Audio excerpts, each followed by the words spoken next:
Las noticias en contexto con Adela Coriat. Bienvenidos. Hoy en Contexto es Voto 24.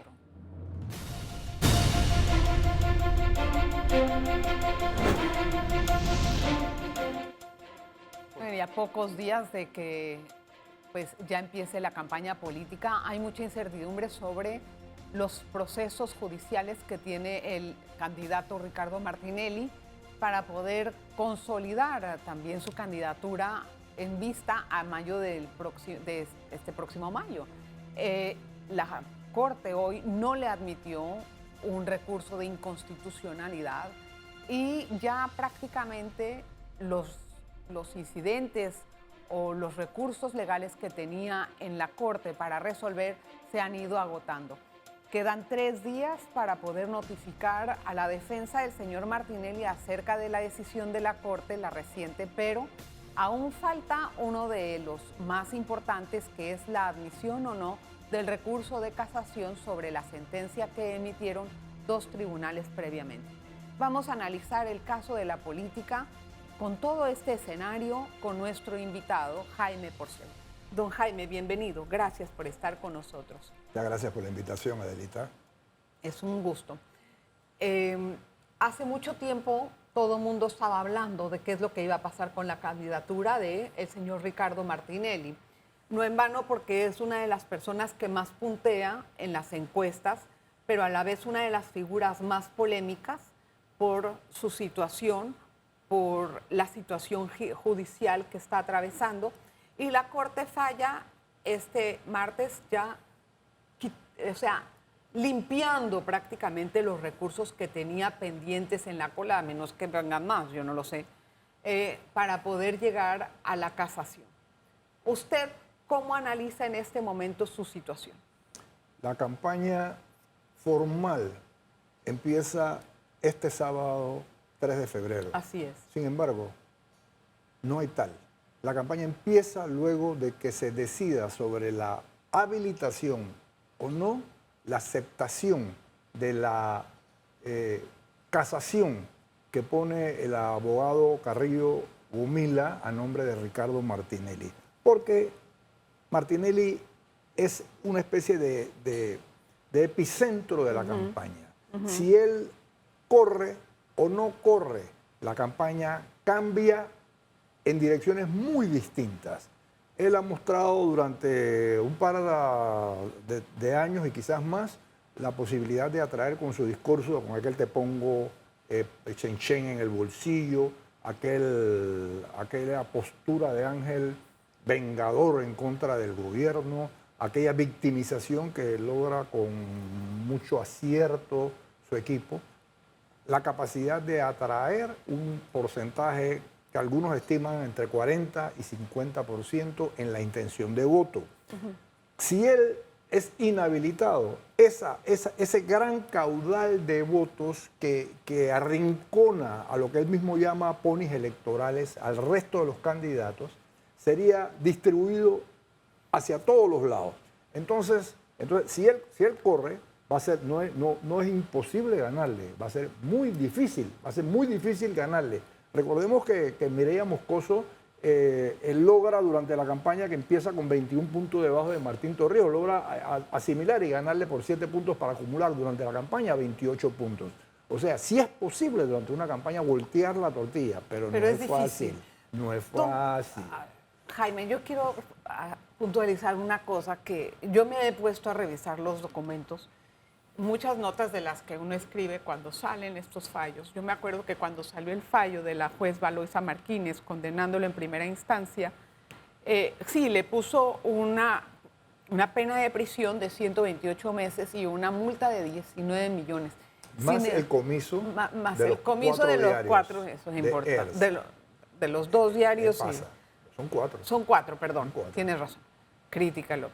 El problema es que, y lo que yo observé, no es el problema, lo que yo observé es que ella no lo inhabilita de sus funciones públicas. Generalmente los fallos de los jueces sale la sentencia y ahí mismo, siguiente renglón, escriben y la inhabilitación de funciones públicas por el mismo periodo de la sentencia o de la condena, una cosa así. En este caso no lo inhabilitó.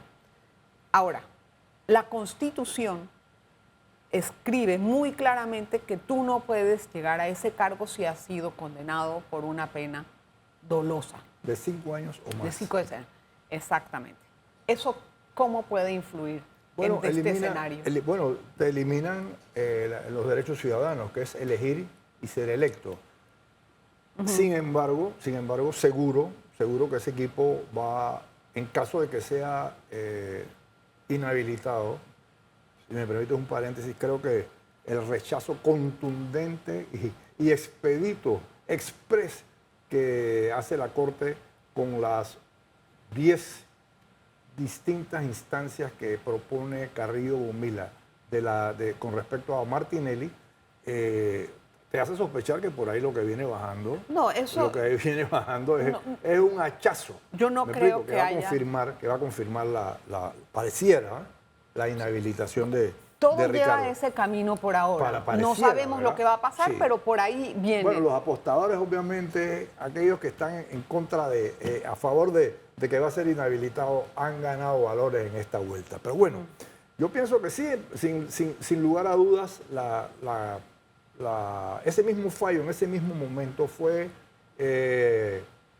reforzado por una retórica de gente que decía que eso no era necesario incluirlo, porque la Constitución es clara en ese sentido, y eso caía, pues como se dice ahora, por default.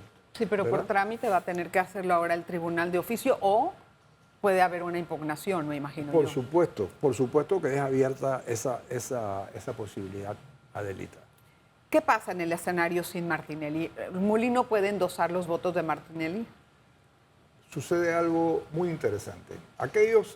El voto le hace 40%, 50%, ese caudal de votos sale y toma para diversos lugares, Incluso pudiera poner en 2 cifras a la misma Zulay Rodríguez, que ha estado marcando, número 1, que ha estado mostrando mucha cercanía con Ricardo, y número 2, está corriendo para la presidencia a la vez que la alcaldía y la diputación de San Miguelito, pero que ha estado muy cerca de Ricardo Martinelli. Pudiera también favorecer a otro que en las encuestas está dentro de ese pelotón, junto con el Lombana, junto con Martín Torrijos, que van de segundo lugar ahí, lejos de Martinelli. Una persona que votaría por Martinelli puede votar por cualquiera de los que usted me está diciendo. Siempre la capacidad de endosar el voto, si no corre el principal, es mínima. Eso quiere decir que a José Raúl probablemente le va a tocar una parte de la herencia. Pero va a tener que trabajar una campaña propia, por así decirlo. Todos van a tener que trabajar campaña propia porque van a quedar. Entonces, ese pelotón que yo mencionaba, básicamente constituido por Lombana, Rux, Martinelli, Martín e incluso el propio José Raúl, entonces van a tener por delante 3 meses para ver quién saca la cabeza por delante. Ok, voy a analizar eso a la vuelta porque me interesa conocer cómo va a manifestarse esta situación y este escenario con los actores que hay. Una pausa, vamos a regresar enseguida.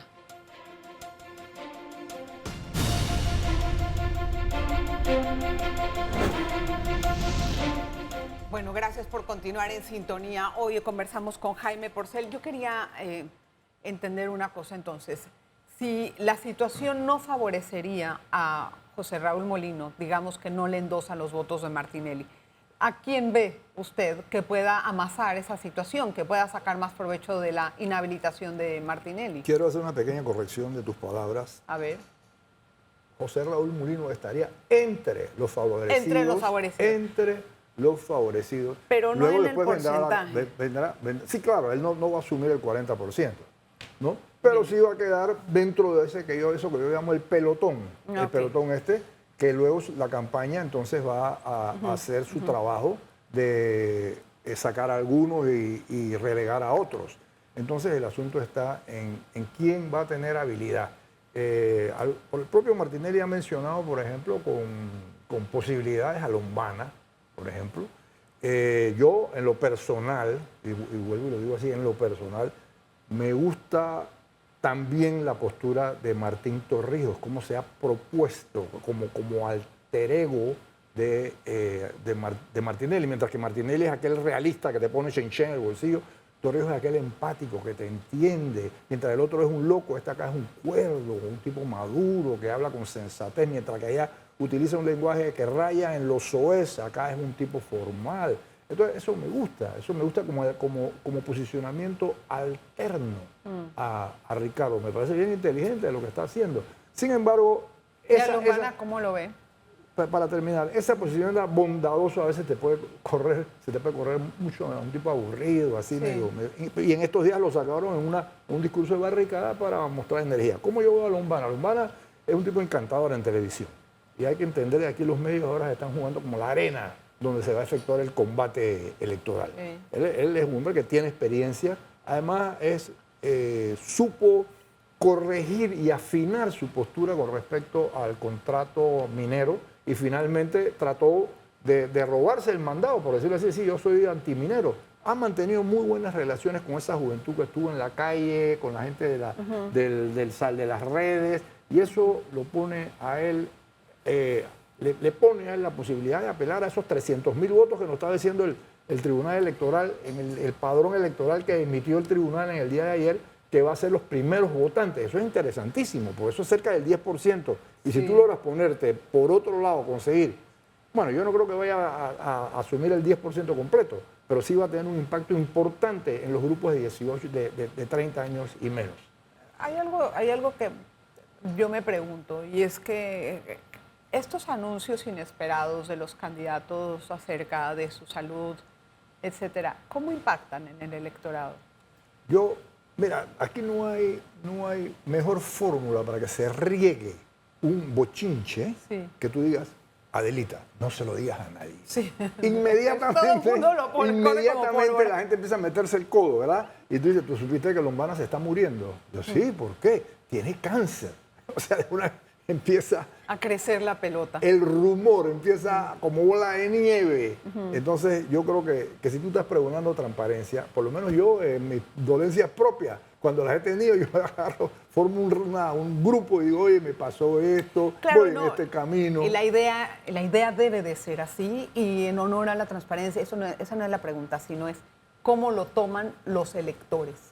Peor sucede si se alborota como rumor el asunto, peor sucede. Número 2, ante una situación de esa naturaleza, la victimización puede jugar a tu favor, pero también puede jugar en contra aquella situación de que hemos tenido un presidente que ha estado también pivoteando, ¿no? De que me voy para Houston para que me miren, no sé qué, no salgo mucho, si salgo con la mascarilla en la cara, ¿no? O sea, no estoy en mi... A veces sucede que no lucen su mejor forma, otras no, otras lucen magnífico. Entonces la gente dice, bueno, esa es la inteligencia artificial que están aplicando. O sea, cada vez que tú entras en el escondidrijo, lo que tú haces es que excitas el rumor. Claro, eso es lógico. Ahora, en cuanto al asesoramiento de los candidatos, ¿no? ¿Cuál puede ser un excelente consejo para ellos en este momento, en este inicio de la campaña? En primer lugar, tienen que aprender a escuchar. ¿A escuchar a quién? En primer lugar, a la gente. En segundo lugar, a su yo interno. Tienen que conocerse ellos mismos. En tercer lugar, no es mala idea que escuchen, por ejemplo, una persona como José Gabriel Carrizo, que es un joven que primera vez lo intenta. No es mala idea que escuche a sus asesores. No es mala idea que se deje ayudar para controlar esa impulsividad. Bueno, es demasiado él. Es demasiado impulsivo, es demasiado narciso. Eso quiere decir demasiado engreído en su pensamiento. Se siente a veces como especie como del matador que está blandiendo la estocada delante del toro. Es más, no ha logrado generar un ambiente de unidad con las fuerzas de Pedro Miguel González y la fuerza de Cristiano. Dentro de su propio partido. Precisamente por esa energía de guerrero que empieza a surgir dentro de él y que alguien tiene que ayudarle a controlar. Bueno, eso... ¿Quién es ese alguien? Vaya usted a buscarlo. Hay que ver quién pueda hacer y que él también, como usted analiza, pueda Bueno, adoptar algunos consejos. será la Virgen María. No sé, voy a hacer una breve pausa y vamos a regresar con más. También vamos a analizar las alcaldías. No se vaya.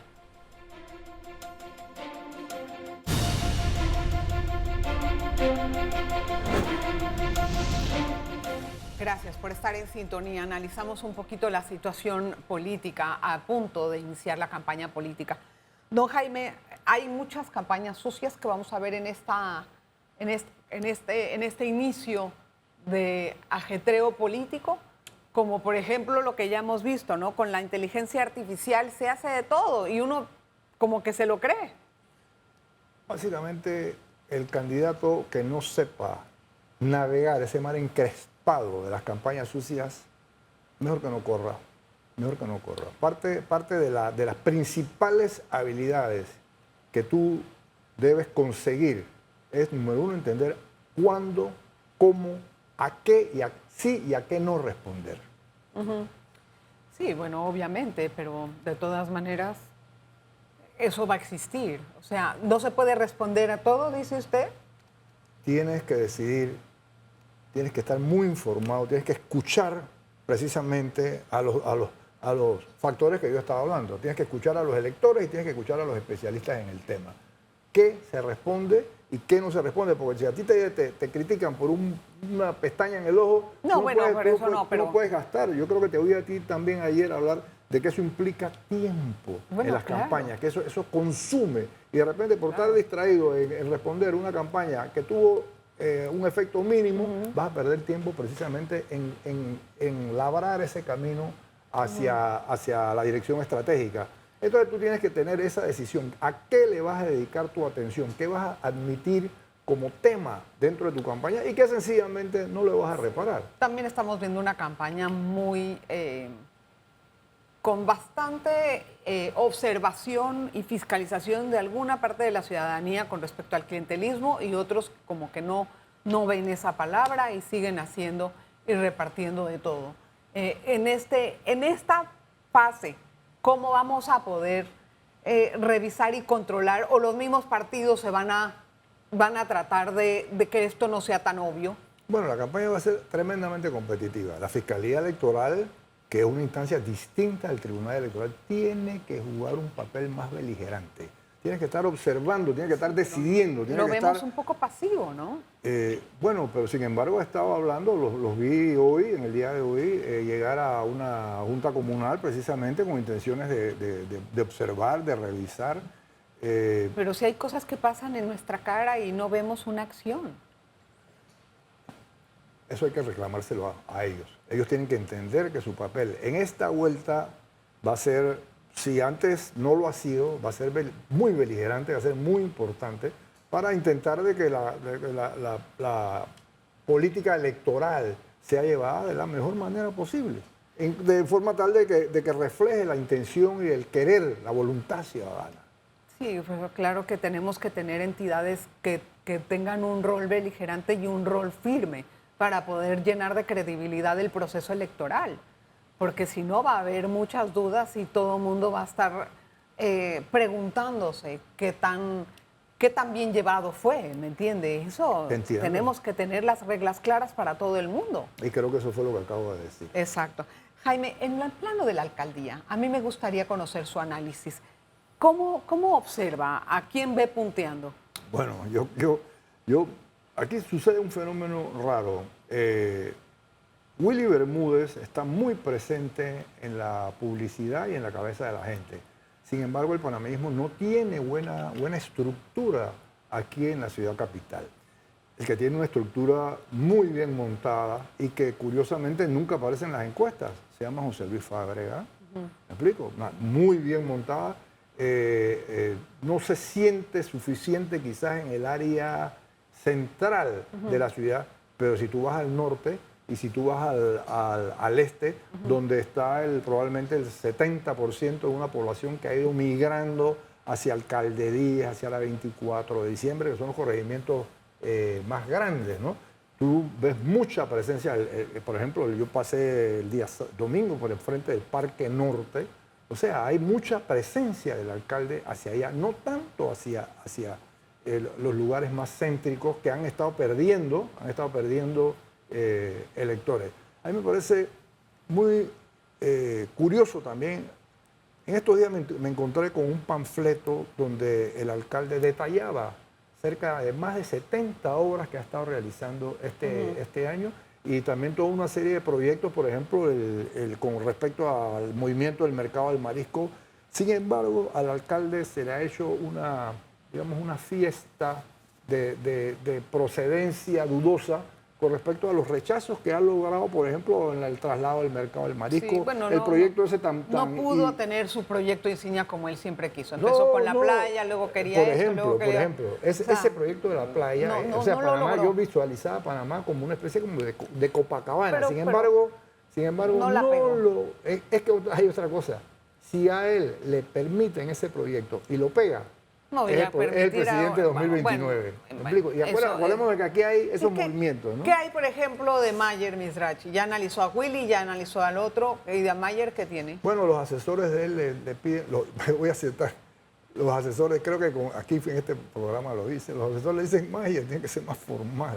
Mayer tiene que dejar de andar por ahí con la perrita esa tuya, Mayer, deja de andar pero eso no es 500, popular, eso no es popular que ande con la perrita de aquí para allá. Bueno, ¿tú crees que son gente voto? Yo tengo mi duda, ¿no? Yo lo veo lindo, a mí me parece increíble, gracioso. No sé si mete voto. Pero yo lo único que le voy a dar es una propuesta de hacer una ciudad tecnológica.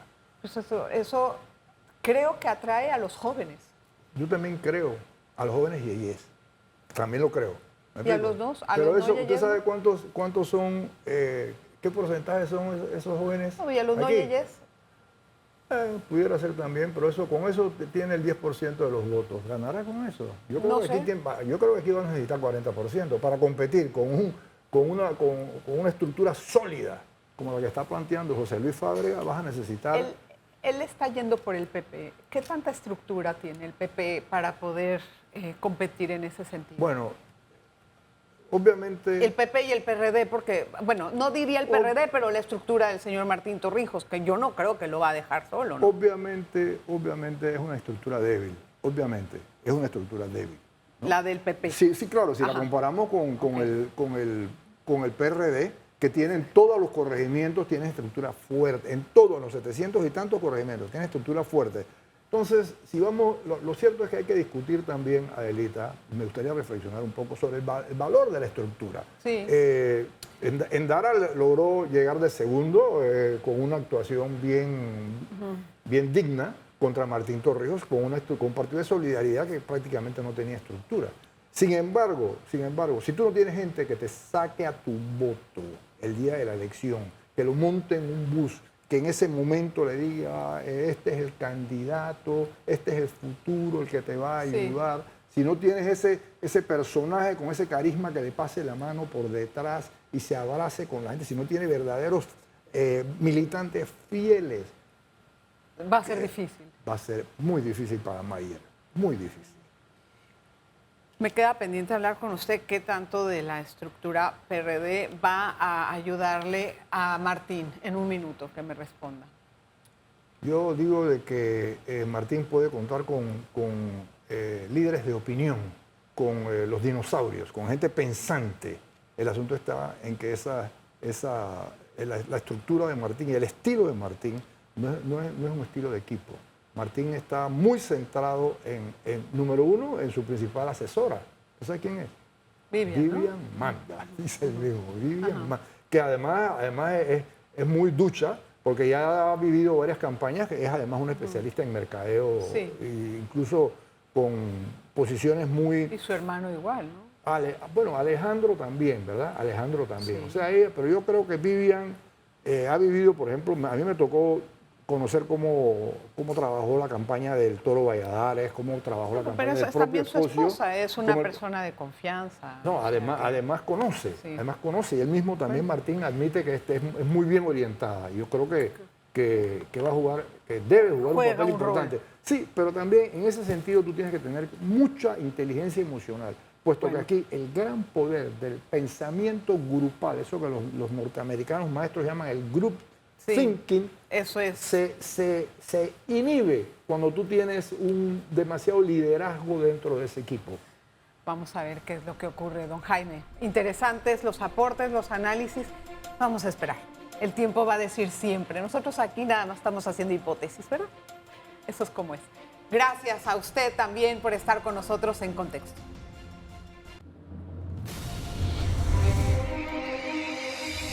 Las noticias en contexto con Adela Coriad.